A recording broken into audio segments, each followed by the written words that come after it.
Nestless YouTube channel. Oke, terima kasih. Saya ucapkan juga kesempatannya oleh Aslis ya. Semoga saya bisa membawakan tepat waktu ya di 1 jam yang diberikan ini. Ya, mungkin sebelum saya mulai presentasi saya, ya saya mungkin mau memperkenalkan diri dulu singkat saja. Ya, tadi nama saya sudah disebutkan, Peki juga. Salam kenal buat teman-teman semua, Bapak Ibu.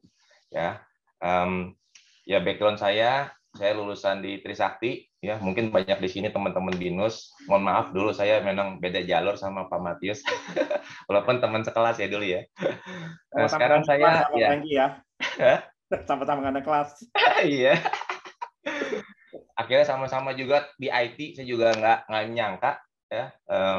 Oke, sekarang saya menghandle sebagai sales director ya di salah satu segmen customer ya yang dihandle oleh SAP.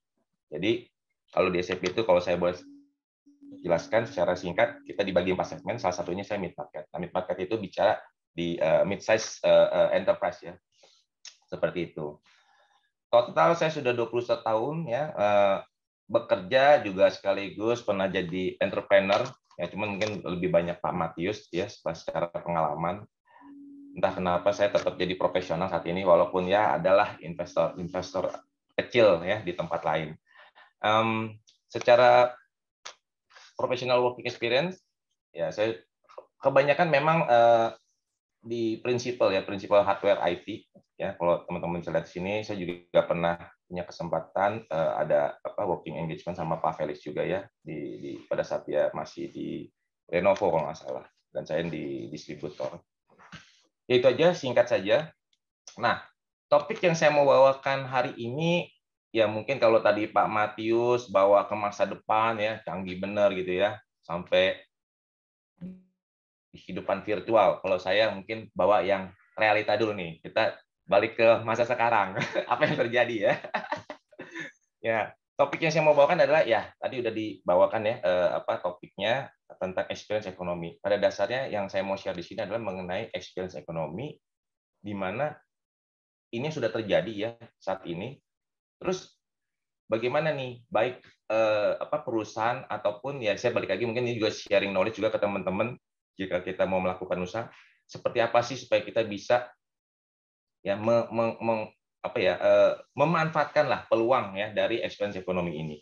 Ya, itu topik yang mau saya bawakan sebenarnya. Cuma mungkin saya akan mulai dengan sejarah singkat mengenai SAP. Saya nggak tahu, mungkin ada beberapa teman-teman yang udah tahu betul tentang SAP, tapi bisa jadi ya ada yang mungkin masih saya apa tuh SAP? Ya, apakah SAP singkatan dari setan aja pusing? Nah, gitu. Nah, itu yang saya mau jelaskan dulu ya. Oke. Ya, ini agendanya. Nah, kalau teman-teman mungkin belum tahu ya, SAP itu sudah 50 tahun ya berkiprah lah membantu banyak customer di seluruh dunia, dan itu didirikan oleh ex-5 employees dari IBM. Ya, mungkin banyak teman-teman nanti tahu lah IBM itu apa ya, udah dari tahun 1900 malah ya udah dimulai ya sebagai.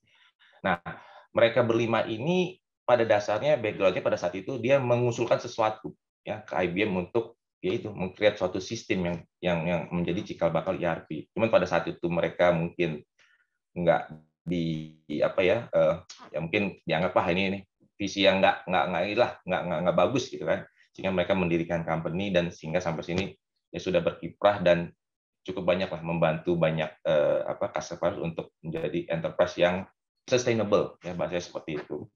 Nah, kalau teman-teman lihat di sini ya dari sistem yang kalau mungkin saya nggak tahu nih kalau Pak Matis pernah pakai SAP yang di sistem apa. Kalau saya sih cuma dari R3 ya. Jujur aja pada saat itu saya merasa kalau saya disuruh pakai R3 mungkin ya seperti kalian kalau saya paksa pakai Windows 3.1 atau Windows 98 seperti itu loh. Nah, mungkin sebagai gambaran kalau teman-teman ya ada yang pernah pengalaman pakai SAP di masa lalu, saya cuma mau kasih tahu SAP juga udah berubah, tampilannya udah cantik ya, udah seperti ya mobile device kita lah gitu. Saya aja pas join di SAP ya 5 tahun lebih ya yang lalu ya saya loh kok beda ya sama SAP yang saya pakai di perusahaan saya sebelumnya gitu loh. Nah, memang masih banyak perusahaan-perusahaan yang ya suka tidak suka dia masih stay di versi yang lama. Saya juga tanya kenapa alasannya. Oh, udah bagus, stabil, bagus, enak. Nah, itu juga menjadi ya kendala lah ya buat saya ya. Berarti banyak customer yang happy, tapi itu jadi ya sedikit dilematis ya untuk saya membawa mereka untuk jadi lebih siap lagi ke intelligent enterprise. Nah, itu aja sih yang saya mau sharing ya buat teman-teman. Nah, selanjutnya sharing juga mengenai global fact SAP. Ya, kita total ada ya hampir mendekati 100.000, mungkin sekarang udah 100.000 ya employees di seluruh dunia, sudah mengcover 180 negara. Ini revenue di tahun 2020, ya, sebagai gambaran aja, kita menggunakan euro, mohon maaf ya, karena saya dari Eropa perusahaannya. Jadi ya kalau kalian lihat di sini mungkin ya saya bisa bilang rata-rata Fortune Global Company itu pasti pakai SAP. Ya, ini secara data kalian bisa lihat udah ya lebih dari 90% ya. Ya, itu membuktikan bahwa SAP sudah ya menjadi bagian bagaimana kita juga bisa men-serving seluruh masyarakat yang ada di seluruh dunia seperti itu. Kalian bisa lihat 77% juga transaksi pasti touch SAP system tanpa kita sadari. Ya. Ya, misal di sini ada Pak Felix pakai Grab. Ya suka tidak suka, saya ya mungkin nggak semua sistem ya, tapi pasti ada produk SAP di Grab. Ya. Apalagi di kompetitornya lebih banyak. Mohon maaf Pak Felix ya, mungkin nanti bisa dikasih tahu lah ke perusahaannya supaya pakai SAP. Ya seperti itu. Nah, bagaimana kalau di Indonesia? Ya, di Indonesia kita total udah 24 tahun sampai di 2021. Ya. Ya kalian bisa lihat di sini total kita sudah ada 1.500 customer yang pakai SAP. Ya umumnya pasti perusahaan-perusahaan besar, ya you name it lah. E-konglomerat semuanya pasti pakai SAP. Ya, setidaknya at the back end. Ya, setidaknya at the back end. Dan kita juga ya salah satunya ya alma maternya Pak Matius ya, kita juga ada alliance dengan mereka, dan ya mereka melihatlah bahwa SAP is something yang buat para mahasiswanya juga akan bagus ya kalau mereka punya SAP knowledge ya untuk nanti di dunia profesionalnya. Jadi kita sudah banyak juga melakukan alliance ya dengan top universities. Ya itu aja yang saya mau share ya dari sisi local facts kita di SAP Indonesia. Nah, yang menariknya saya juga mau kasih tahu bahwa apa sih kekuatannya SAP mungkin dibanding ya kalau saya bilang kompetitor ya yang bermain di area business application. Nah, SAP karena sudah 50 tahun sudah banyak membantu banyak customer ya, dan customer itu bukan hanya sebagai customer yang kita serving tapi juga kita berkolaborasi ya. Sehingga SAP itu selalu ya melakukan riset dan melakukan analisa dan bagaimana perbaikan ke masa depannya, sehingga kita secara industry knowledge itu sangat very rich ya, saya katakan seperti itu. Sehingga ya kalau saya mau bilang SAP malah bisa meng-offer ya customer yang misalnya dia tanya, oh saya di mining, bagaimana nih supaya saya bisa jadi, ya saya mau pasti setiap perusahaan pasti mau dong menjadi perusahaan yang besar enterprise, kalau bisa menjadi global. Aspirasi mereka pasti seperti itu. Nah, inilah yang sebenarnya SAP juga tawarkan ke mereka, karena SAP sudah ya ibaratnya meramu semua bisnis proses yang terbaik yang diharapkan bisa menjadi proses yang sustainable dan terus bisa evolving menjadi yang lebih baik. Nah, ini yang kita tawarkan di semua industri. Nah, inilah kalau saya boleh share ya ke teman-teman, kekuatannya SAP ya di mata customer. Kita sangat rich industry knowledge ya, dan ini sudah siap pakai ya Bapak Ibu ya. Jadi bukannya kita melakukan build from the scratch untuk mensupport bisnis proses mereka, tapi ini sesuatu yang sudah mereka ready to use kalau mereka memang mau mengikuti global best practice-nya dari SAP seperti itu. Dan saya juga mau share ya, ini adalah visi kita. SAP punya visi untuk help the world run better dan improve people's life. Ya, ini boleh saya katakan cukup mulia visinya, ya supaya semua masyarakat bukan cuma di Indonesia, di dunia kita bisa lebih baik ya kualitas hidupnya. Oke. Nah, sekarang saya nggak tahu nih Pak Matius ini ada, nanti kalau pertanyaan mungkin taruh di chat dulu ya. Nanti mungkin boleh diingatkan kalau misalnya ada pertanyaan-pertanyaan baik mengenai SAP-nya atau topik yang nanti akan saya bawakan. Oke. Sekarang kita masuk ke experience ekonomi. Ya, kalau mungkin teman-teman kalau bertanya apa nih maksudnya nih experience ekonomi? Ya kalau mungkin sebagian teman-teman, oh itu mungkin apa ya? Apa bicara ekonomi tentang perasaan atau apa?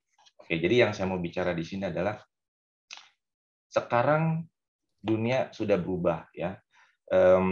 Ya perkembangan teknologi information. Tadi Pak Mati juga bilang, saya dulu mana mau ya kan subscribe ada IG gitu. Saya nggak tahu deh. Mungkin ada sebagian ya saya bicara generasi X misalnya ya mungkin either mereka memang sedikit slow dalam mengadopsi teknologi atau mungkin masih punya mindset, oh saya kalau ke sosial media takut nih privasi saya terganggu. Ya, itu salah satunya. Tapi suka tidak suka kita sudah didorong seperti itu. Ya, suka tidak suka kita mau segala sesuatu lebih cepat, tepat, ya, dan semuanya kalau bisa murah, ya seperti ya dari sisi cost of the service. Nah, sehingga inilah yang bisa membawa dampak ya keterbukaan bahwa kalau ada customer misalnya nggak happy, wah cepet itu, ya nyebarnya di sosial media udah langsung, wah ini nggak bagus ini. Mereka cenderung mudah untuk mengungkapkan perasaannya, ya. Sebenarnya experience itu, misalnya dalam arti experience dari customer itu sesuatu yang ya memang sudah ada dari dulu. Cuman dengan perubahan ya digital transformation yang sangat cepat ini, makin memudahkan mereka untuk mengungkapkan perasaannya dan dengan gampang pula tersebar perasaannya seperti itu. Dan inilah yang seharusnya kita ya sebagai misalnya dalam konteks pelaku bisnis itu harus tanggap ya, bahasa tanggap, bisa selalu punya akses untuk mendengarkan suara dari customer-nya.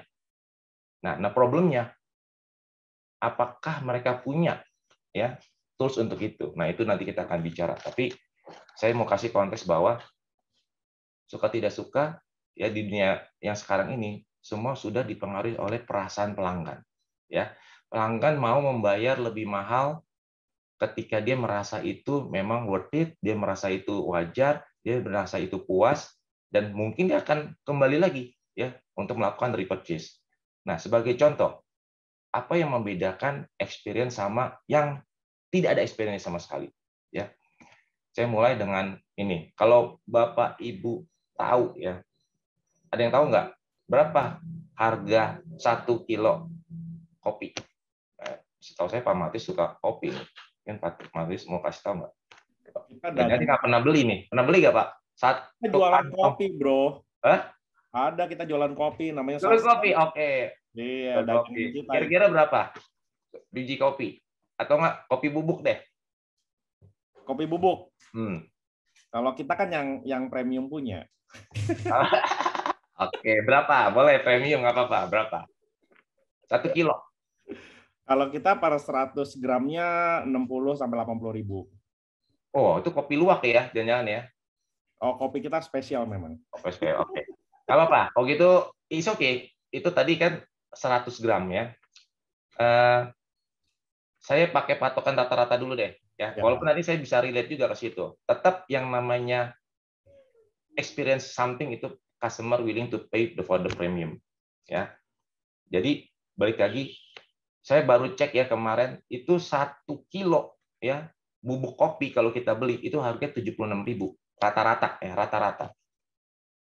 Terus kalau saya beli produk ya produknya dibungkus tadi kalau Pak Matis kan yang premium ya anggaplah ini yang kita rata-rata lah kita minum ya itu harganya 100 gram tadi kalau Pak Matis kan berapa 200 ribu ya ini 35.000 ya bisa cek nanti di online teman-teman ya jadi yang 1 kilo 75.000 100 gram 35.000 nah terus kalau kita berikan pelayanan diseduh ya diseduh ini kan jadi servis kan ya yang tadinya komoditi ya, terus sekarang dia bikin packaging jadi produk, dibeli, terus ya kita serviskan lah, kita layani customer kita ya.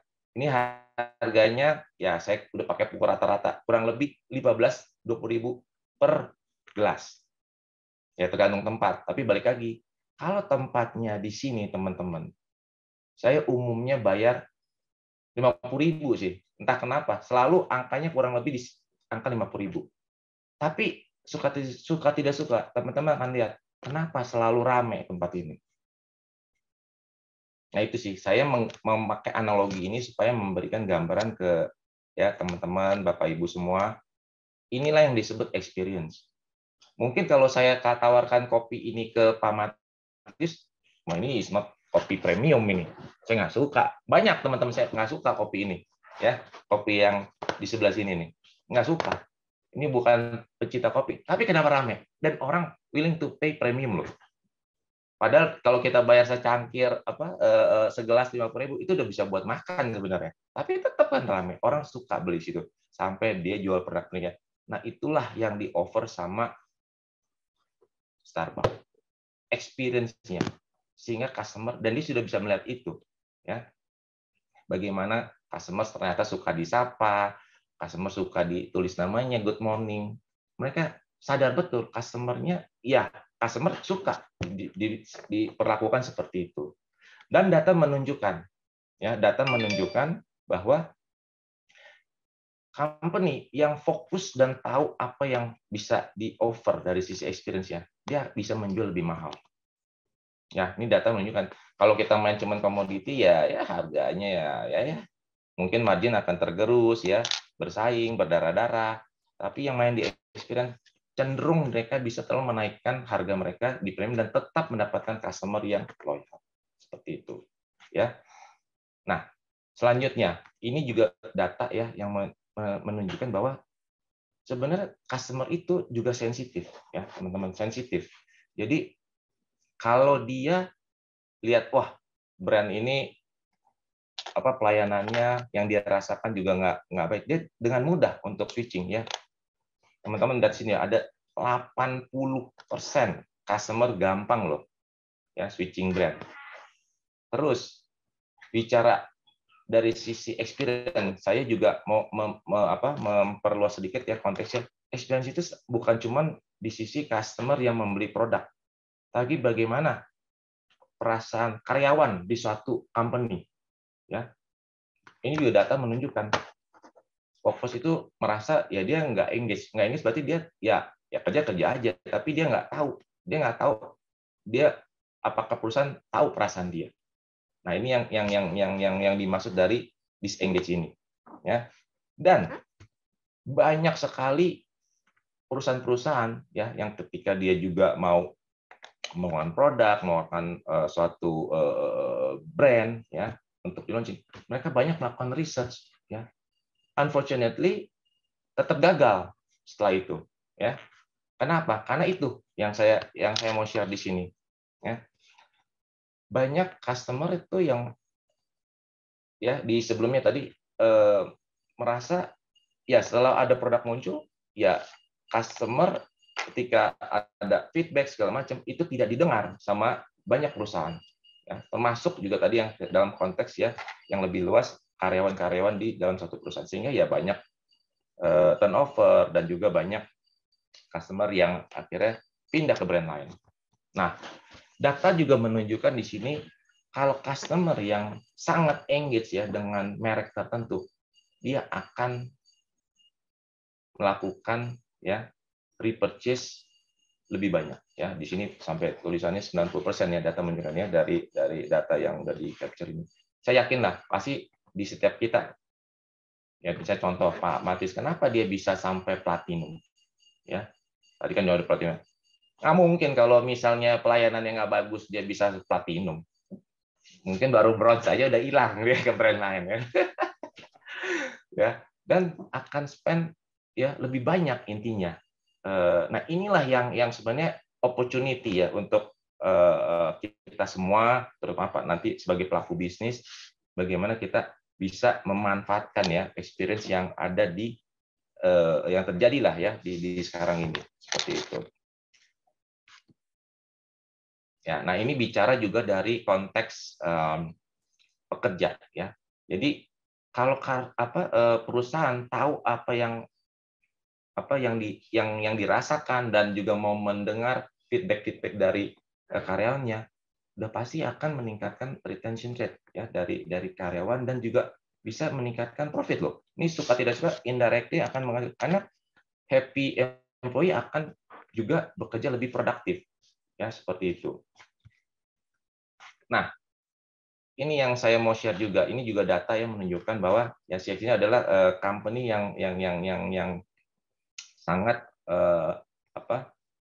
mengelola ya customer experience-nya. Ya bisa lihat di sini.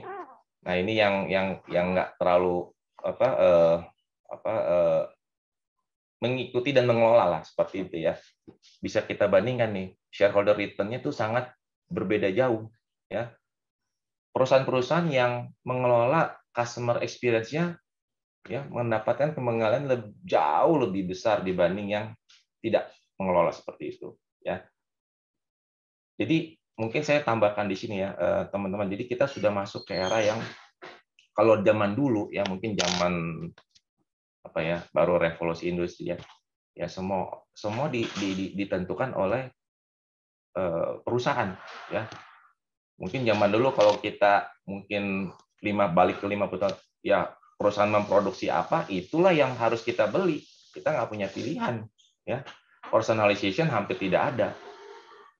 Nah terus kita masuk mungkin customer service ya, harus ada after sales service segala macam. Nah sekarang kita udah masuk ke zaman yang at any time customer bisa kasih feedback dan itulah yang harus kita tangkap ya.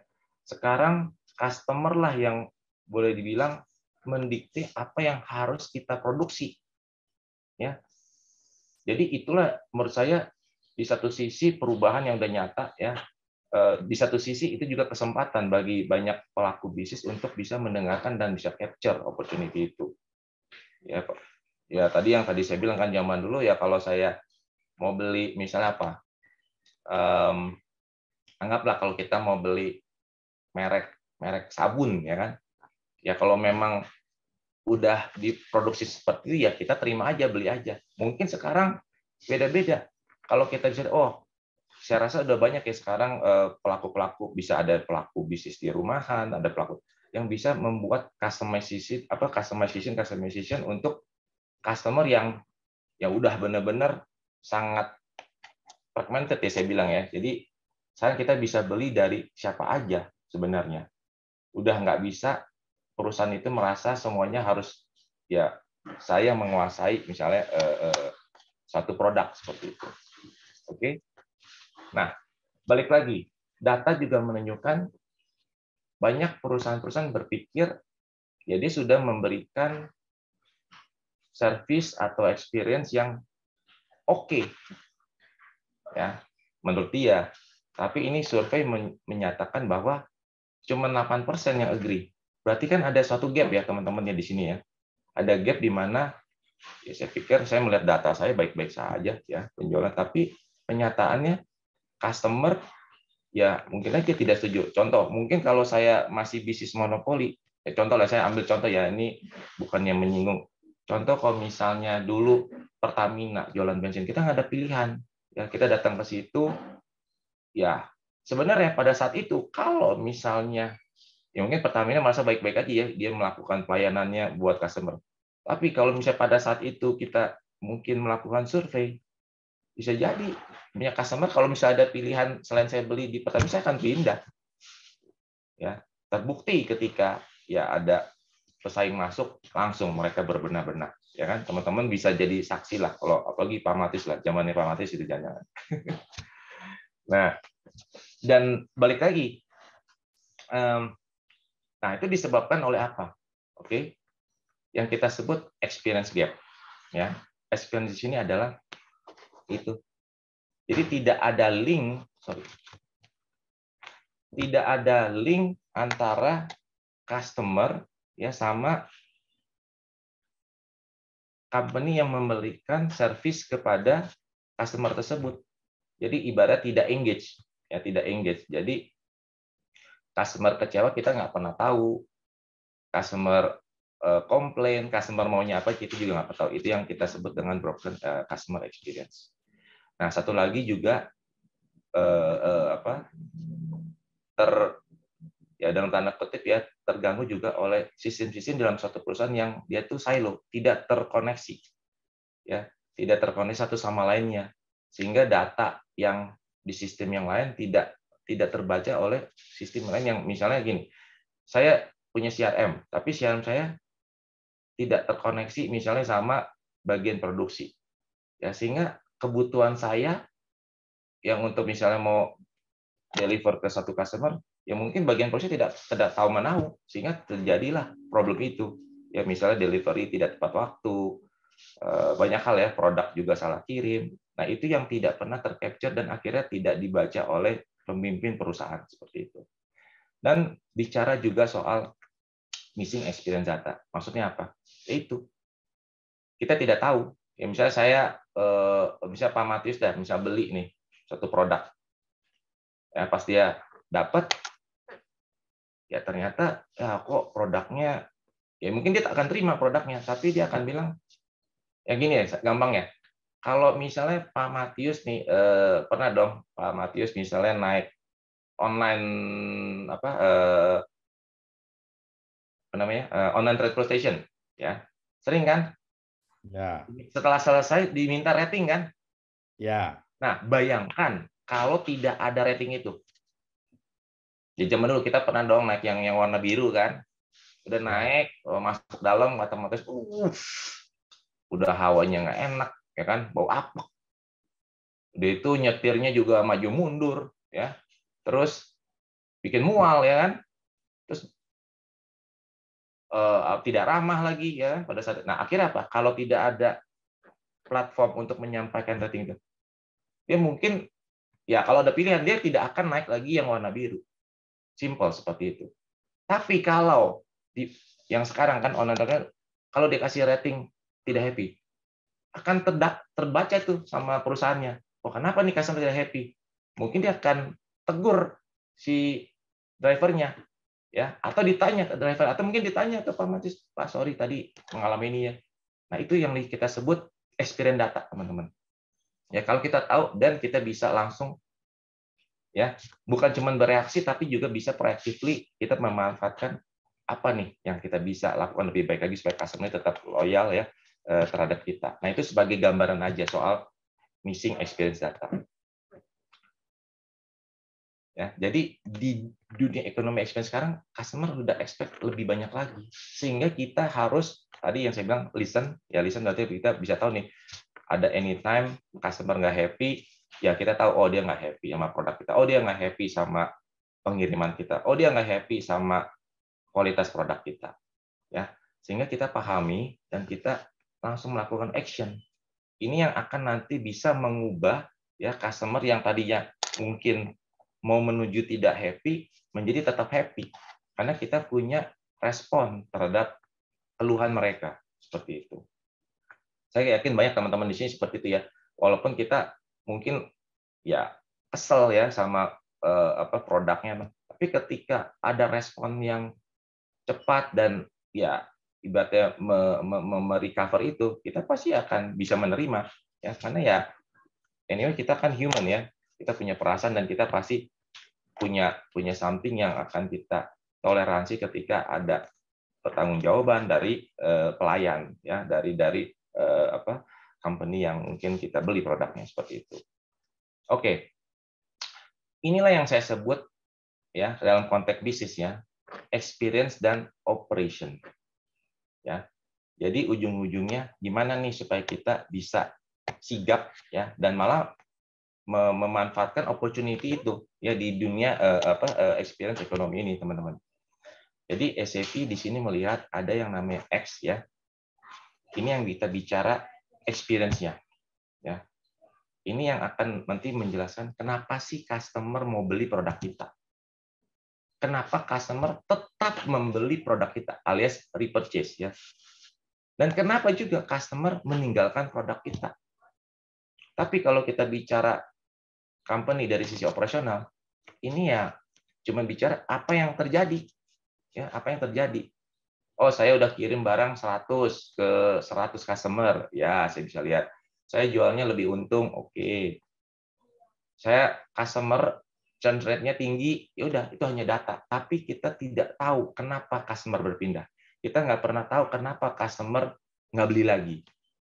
Nah, inilah ya di mana SAP melihat kita harus connecting antara experience dan operational supaya kita bisa lebih ya memanfaatkan peluang sekaligus ya memitigasi peluang-peluang bahwa kita akan ditinggalkan oleh customer atau even mitigasi resiko-resiko yang membuat nanti secara revenue kita akan drop.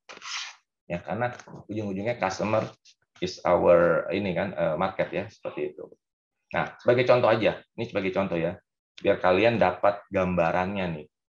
Jadi kalau saya langsung contohkan tadi ya supaya lebih paham ya mengenai antara apa sih operational sama experience. Contoh nih, kalau saya pakai contoh Pak Matius misalnya dia mau beli suatu produk appliance lah, home appliance. Ya, dari pertama dia lihat, oh ya saya lihat ada mungkin dia datang ke event, pameran, ya, terus lihat ada banner, flyer, brosur, atau mungkin di email, dan dia tadi anggap platinum member kan dari satu e-commerce. Oke, saya buka nih mobile app saya, ya.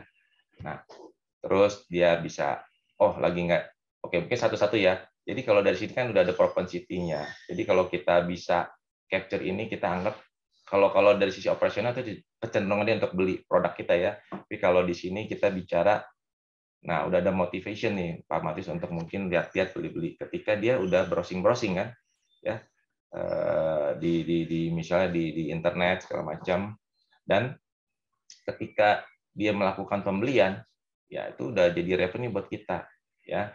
Oh ini kita tahu kenapa. Tapi kalau balik lagi, kalau misalnya tiba-tiba Pak Matius beli, wah di mobile apps-nya nggak jalan, ya. Terus dia ke website, di website oke lah dia lihat kayaknya produknya kurang ini lah. Saya mau datang ke toko, ya saya mau datang ke toko, saya mau lihat-lihat. Ternyata di toko itu tidak ada barang yang Pak Matius mau beli, ya. Akhirnya oke, tapi kan ini Pak Matius platinum member loh ya, teman-teman harus tahu konteksnya loh. Dia pasti akan tetap ini kan, jadi tetap loyal lah walaupun ada kekurangan ya dari ini. Terus dia oke, dia mau ambil. Nah pas mau ambil ternyata ya yang dia mau ambil produknya ternyata salah. Nah bayangkan ya teman-teman ya, kalau dari situ produknya salah, dia harus ke call center segala macam. Ini kita bicara proses-proses yang Pak Matius alami, sehingga akhirnya dia mau kembalikan barangnya, dan itu misalnya terjadi proses yang misalnya nih saya andaikan, ternyata prosesnya malah ruwet, lama. Menurut teman-teman, apakah Pak Matius dalam titik rentan? Menurut saya udah rentan, karena dengan sekumpulan proses-proses ini yang membuat dia akhirnya akan jadi frustasi. Ya, nah kalau di company kan akan melihat ya udah dia beli, dia ya oke ini resolution ya customer service dan statusnya apa, tapi tidak mengcapture apa yang dia rasakan sehingga ujung-ujungnya ya bisa jadi ini titik rentan di mana Pak Matius akhirnya ya mungkin dia akan komplain posting, ya mungkin postingnya tetap bukan posting yang negatif ya, tapi posting yang oh saya beli gini tidak dikelola dengan baik, ya sehingga apa ini bisa dibaca oleh mungkin networknya Pak Matius, itu akan memberikan influence yang ya negatif ya ke brand atau produk penjual seperti itu. Nah inilah yang menurut saya banyak walaupun ini nggak sama persis ya, saya kasih ilustrasi aja bahwa customer itu ya kalau kita tidak mengelola pengalaman dia, experience dia, itu bisa membawa dampak bisnis yang fatal ya kalau kita tidak bisa mengelola dengan baik. Atau sebaliknya, kita malah bisa meng-capture lebih besar ketika kita bisa mengelola yang baik. Jadi kayak dua mata pedang ya, seperti itu. Nah, balik lagi. Dan bagaimana nih how ya? Tadi kan saya bilang ini problemnya adalah sekarang customer udah di dunia experience ekonomi, mereka sangat ekspektasinya tinggi, ya service, apalagi kita udah banyak kompetitor sosial media yang bisa menawarkan berbagai macam produk dan service. Kita kalau misalnya nggak bisa mengelola itu dengan baik, ya kita akan left behind. Suka tidak suka, ya customer akan tetap stay loyal. Tadi kita udah lihat ya datanya ya, ada brand yang bisa mengelola experience-nya dan memberikan service sesuai dengan experience yang terbaik buat customer-nya. Nah, baik lagi. Dan bagaimana supaya kita bisa mengelola itu dengan baik? Nah, saya mau memperkenalkan ya, mungkin ini buat teman-teman udah ada yang tahu, tapi di SAP itu kita selalu percaya company yang intelijen itu dialah akan sustain. Ya, dialah akan sustain karena dia yang bisa mengcapture what happening dan why happening in the business. Oke. Nah, saya mungkin akan kasih video singkat ya. Bring new opportunities, but taking advantage of these intelligence is what sets us apart as humans. As we evolve, technology advances with us, offering new opportunities. But taking advantage of these opportunities can be a challenge. There's a larger transformation at play. The next era of computing will be defined by intelligent enterprises. Lead or follow, adapt or risk getting left behind. Organizations need to cut through the hype and be more useful and efficient to be an intelligent enterprise, to make the world run better, using emerging technologies so people can focus on higher value outcomes. We call it augmented humanity. Putting all the pieces of the puzzle together, doing more with less, empowering people to focus on meaningful work, delivering best-in-class, proactive customer experience, finding new opportunities and ways to thrive, innovating. How? With an intelligent suite for automated business processes, a digital platform for data orchestration and applications integration, and intelligent technologies to detect patterns, predict outcomes, and suggest actions. Gain visibility, focus, and agility. Improve people's lives. All the pieces of the puzzle coming together, working as one.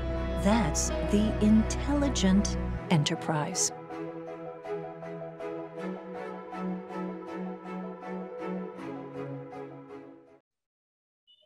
Oke, nah sekarang saya mau memberikan gambaran apa sih intelligent enterprise ya dari view SAP ya buat teman-teman di sini. Nah, ya ini memang kalau dari sisi gambar kelihatan seperti gambar hamburger ya, teman-teman ya. Nah, kalau kita bicara intelligent enterprise itu semua kita mulai dari bisnis prosesnya di company ya, company Bapak Ibu, di mana ya suka-suka ini adalah menjadi core prosesnya ya suatu bisnis ya, dari ya bagaimana kita handle customer, bagaimana kita juga menghandle production ya, sourcing dengan supplier, dan juga menghandle karyawan kita ya. Inilah semua bisnis proses yang ada di suatu bisnis ya, di suatu company. Oke. Nah, tentunya ini harus ya, ingat proses ya, proses activity ya di suatu bisnis. Ini tentunya harus kita ya kelola, sih kita bisa tahu ya setiap prosesnya dengan application yang kita sebut di sini intelligence suite ya. Ya kalau teman-teman lihat di sini ya, kita bagaimana mengelola customer experience, supply chain, ya di mana di core-nya itu adalah ERP-nya yang mengconnect semua ya line of business application yang ada di sini. Ya, kita harus punya intelligence suite untuk ya mengelola bisnis proses ini dan bisa mengcapture data dari bisnis proses tersebut. Ya. Dan tentunya di suatu bisnis ya teman-teman banyak diperlukan juga lah customization dan ya kita sebut juga innovation yang harus kita kelola ya dan kita adopsi. Nah, kalau SAP di sini menyebutnya industry cloud ya, di mana sangat spesifik industry requirement yang harus kita kembangkan atau kita build ya intelligence suite ini ya supaya lebih komprehensif ya dalam mengcapture semua data yang ada di bisnis proses. Oke. Dan tentunya application ini harus didukung oleh suatu teknologi yang kita sebut business technology platform. Ya, teman-teman bisa lihat di sini ya kita mungkin ada ya teman-teman yang udah dengar SAP ya, kita udah mengusung in memory platform ya dengan HANA database, dan sebenarnya banyak sekali ya teknologi platform yang kita kembangkan untuk mendukung supaya intelligence suite ini makin cerdas ya. Tentunya tadi kalau di video tadi ya, kita even di application sekarang kita sudah bisa memberikan namanya predictive analytics ya, contoh, dan juga ada machine learning ya teman-teman. Jadi kita belum misalnya gini, saya mau create PO ya, saya bisa tahu nih Pak Matius itu kalau create PO itu ke PT ini terus nih sering, sehingga sebelum dia mau pilih dia tidak ada suggestion ini loh mau PT mana, ini yang mungkin top 5 ya company yang sering dia lakukan PO seperti itu. Dan juga bagaimana memprediktif apa yang akan happen. Contoh kalau saya orang finance, oke, kalau saya misalnya mau meningkatkan profitability saya, dan apa yang harus dikelola ya, revenue-nya kah, atau di TOP payment-nya kah, atau di TOP ke customer-nya kah, itu sudah bisa dilakukan oleh SAP, yaitu sebagai gambaran predictive analytics. Juga bisa diimplement juga di misalnya untuk spare part management ya, teman-teman mungkin tahu di produksi seringkali kan downtime itu terjadi kalau spare part itu tiba-tiba rusak. Nah, itu juga bisa dikelola oleh SAP dengan predictive analytics-nya. Jadi sebelum waktunya itu sudah diberikan suggestion ya. Mungkin ini juga kalau teman ya, ini sebagai gambaran lah, kalau misalnya teman-teman misalnya kalau service kompleks sering kan kadang-kadang udah diingetin, saya nggak tahu apakah itu juga udah di capture ya datanya, tapi kalau di SAP itu kita lebih melihatnya berdasarkan data di masa lalu, oh spare part ini secara average life cycle sekian ya, nah, itu bisa diberikan suatu prediksi ya supaya kita harus siap-siap untuk mengganti spare part-nya seperti itu.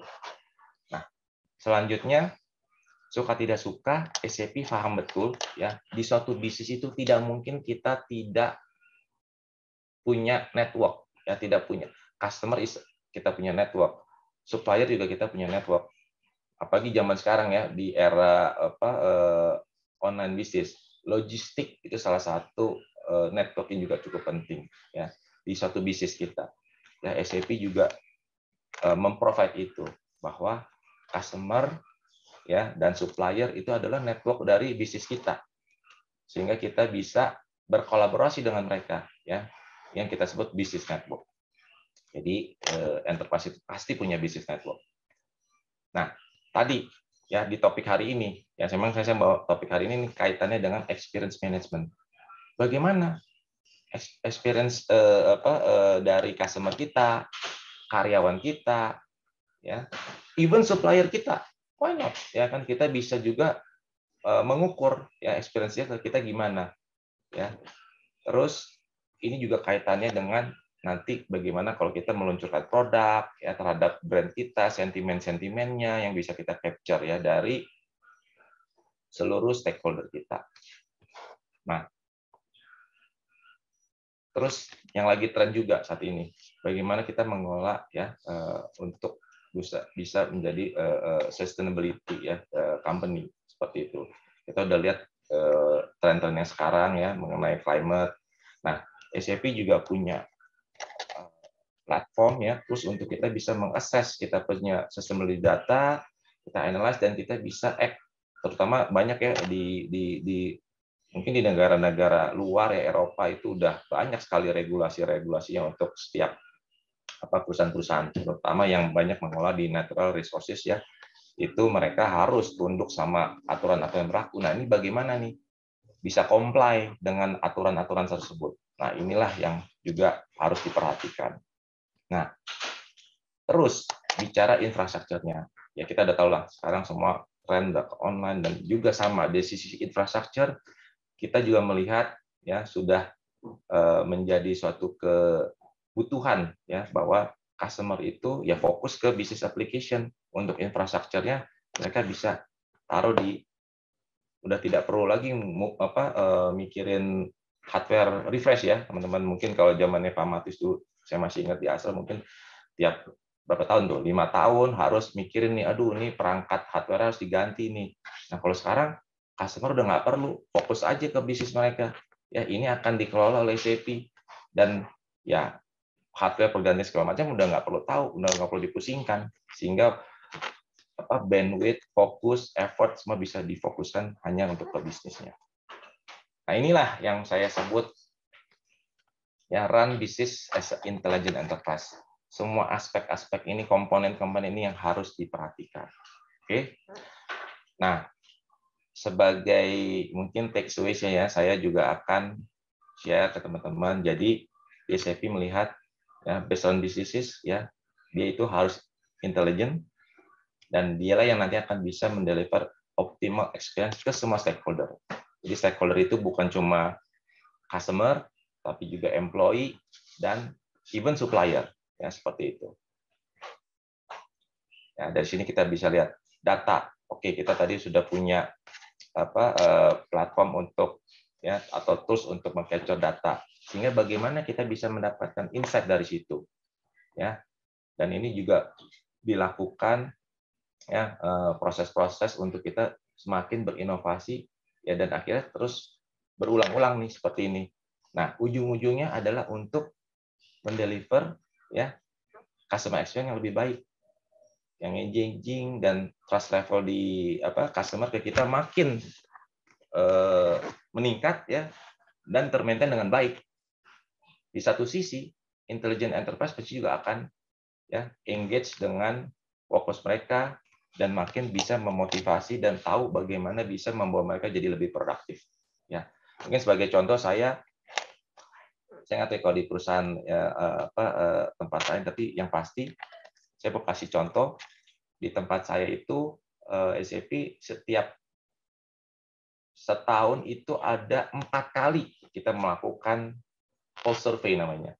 Supaya apa? Supaya kita tetap tahu nih apa yang dirasakan oleh karyawan dan ya kita jadi tahu, oh ini tanda tanya karyawan udah mau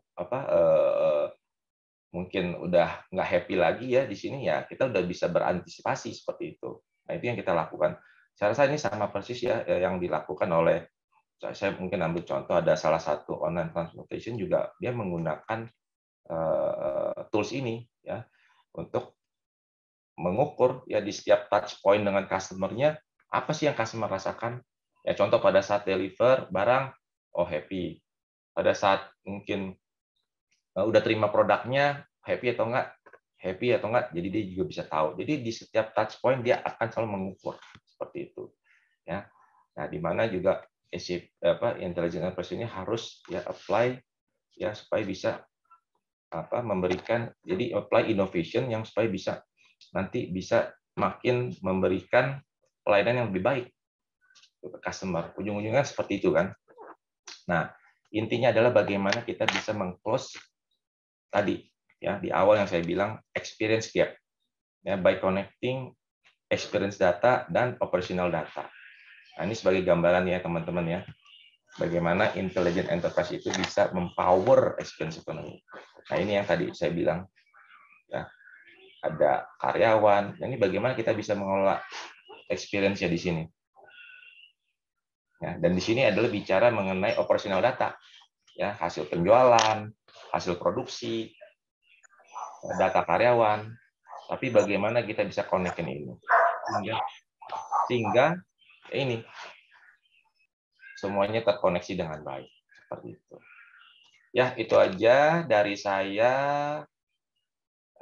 Nanti teman-teman, ya ini saya ya. Jadi ini tadi saya udah jelasin ya. Jadi kita bicara why-nya kalau dari sisi experience. Ya.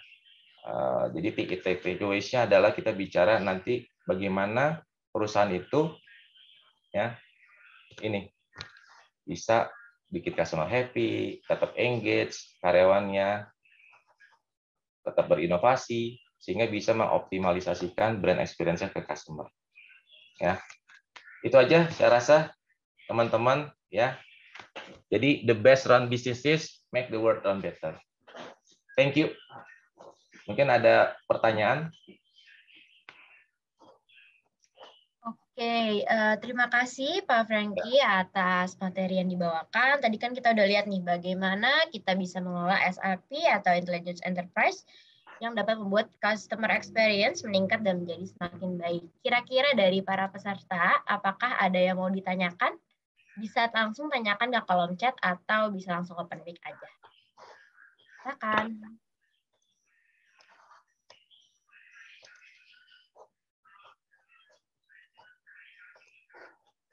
Kayaknya udah pada ini ya. Udah pada jago-jago nih, udah paham nih. Mantap. Oke, dari Jayadi menanyakan berarti SAP sekarang programnya ada AI-nya ya, Pak? Oh iya, artificial intelligence, yes, betul. Betul sekali. Ini kayak teman saya nih, Pak Jayadi. Ya, betul sekali.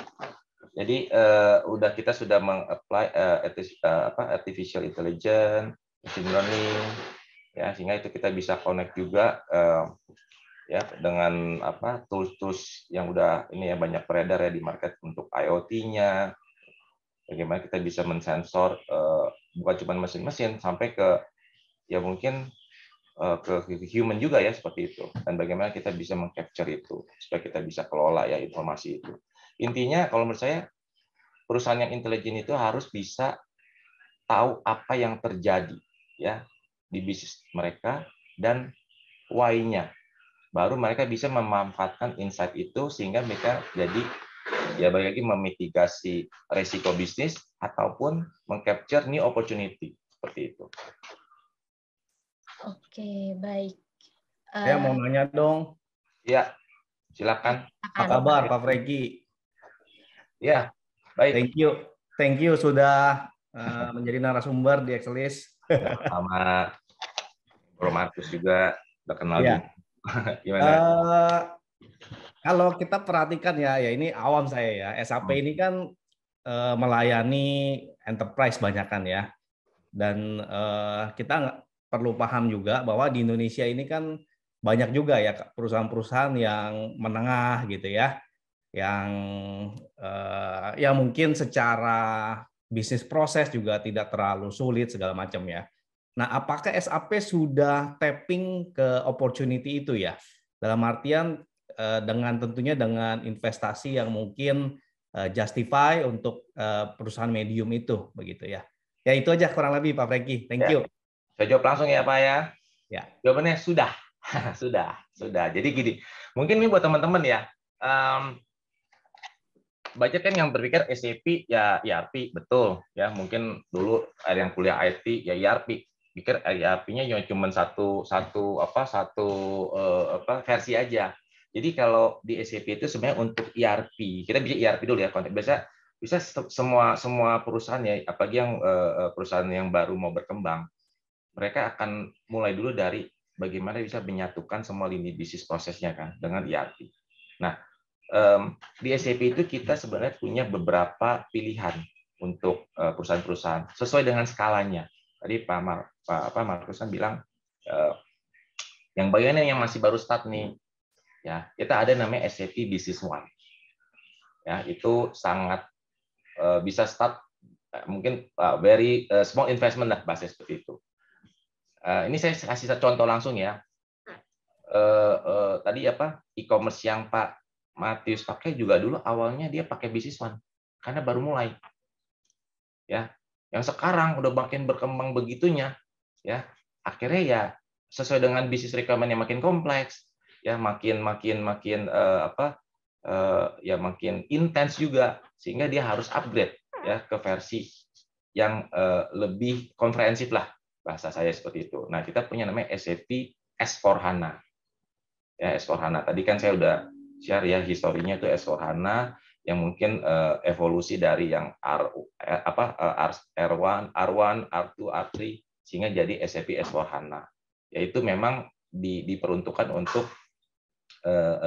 ya kita bicara mungkin small medium enterprise. Tapi untuk yang baru emerging company biasanya kita juga bisa offer SAP Business One seperti itu. Bahkan in the middle kita punya namanya SAP Business by Design. Jadi ya SAP ya dalam tanda kutip ya cukup tahulah ya market ini memang tidak semua skalanya sama dan kita menyesuaikan dengan produk yang sesuai juga untuk mereka, sesuai dengan nanti roadmap mereka untuk menjadi enterprise. Ujung-ujungnya pasti setiap perusahaan mau ya Pak ya menjadi perusahaan yang makin besar, mungkin makin ke tingkat nasional, makin ke tingkat dunia seperti itu. Even ya global seperti itu. Jadi Pak, ada jawabannya. Kalau ada yang mau tanya-tanya nanti lebih lanjut investasinya sangat terjangkau, boleh kontak Pak Matius tentang Siap, excellent jadi reseller SAP. Why not? Siap. Jadi yang mulai aja dulu, mulainya pakai SAP Business One ya Pak ya? Betul. Oke. Nah ini mungkin ada pertanyaan terakhir nih Pak dari Pak Steven Kue. Nah pertanyaannya adalah intelligence suite-nya itu apakah sudah dari core SAP-nya atau masih menggunakan third party atau partner? Silakan. Oh itu dari SAP-nya. Itu semua yang tadi saya share itu owned by SAP. Jadi kalau third party itu ya saya tidak memungkiri bahwa adalah ya di suatu mungkin pada umumnya ada. Jadi SAP itu harus terintegrasi sama third party application. Ya third party application kan nggak semua kan company juga siap ya untuk mengganti semua sistemnya dengan SAP. Tapi yang saya pastikan anggap kalau Bapak tidak punya sistem sama sekali, kita punya semuanya Pak. Sampai ke networknya. Apa misalnya contoh, saya nggak punya nih supplier network ya, jaringan supplier untuk mensupport bisnis saya. Nggak punya nih. Bisa Pak sama SAP Pak. Bapak langsung terkoneksi sama supplier di seluruh dunia untuk Bapak melakukan sourcing. Itu contohnya. Logistik untuk ngirim, saya nggak punya. Saya mau kirim ke Amerika gimana? Connect sama SAP, Bapak langsung terakses ke logistik provider network di seluruh dunia, Pak. Kira-kira seperti itu. Jadi itu tadi gambar hamburger saya ready to eat, semuanya bisa dimakan. Kebutuhannya bisa kita deliver seperti itu. Ada lagi? Mungkin bisa connect dengan IoT? Yes, bisa. Oke, ini mungkin satu lagi kali ya Pak. Ada pertanyaan dari Pak Perdana Sastra. Pak Franky, apakah SAP dapat dipakai untuk bisnis proses yang agile? Oke, ya mungkin maksudnya Pak Perdana agile itu kan berarti harus cenderung berevolusi ya, terus berubah ya. Jawabannya pasti bisa Pak. Karena gini, balik lagi tadi di histori SAP kan kita berkembang kan dari R1 sampai sekarang S/4HANA dan kita paham betul perubahan itu makin cepat. Ya, apalagi ada digital transformation yang makin kencang ya, dan itu didukung sama ya pandemi COVID ini. Jadi ini juga sebenarnya ya ini bless in disguise lah bahasanya ya. Jadi SAP juga sebenarnya salah satu promotor untuk banyak company untuk siap ya untuk be digital ya. Jadi ya dengan didorongnya ini akhirnya ya mereka makin melek dan kita paham betul bahwa ya kita nggak pernah tahu apa yang akan terjadi di masa depan sehingga SAP sudah menyiapkan platform yang ya bisnis proses ini harus terus berkembang. Kita kan nggak tahu, mungkin sekarang kita beli barang pakai smartphone, saya nggak tahu, mungkin berapa tahun lagi mungkin kita nggak perlu pakai smartphone ya kan, mungkin kita pakai alat IoT di rumah, mungkin ngoceh sendiri, misalnya mau beli kue tiaw ya kan, bisa otomatis diorderin kali ke kue tiaw langganan kita, saya nggak tahu, itu contoh ya. Nah, itu yang harus terus berkembang.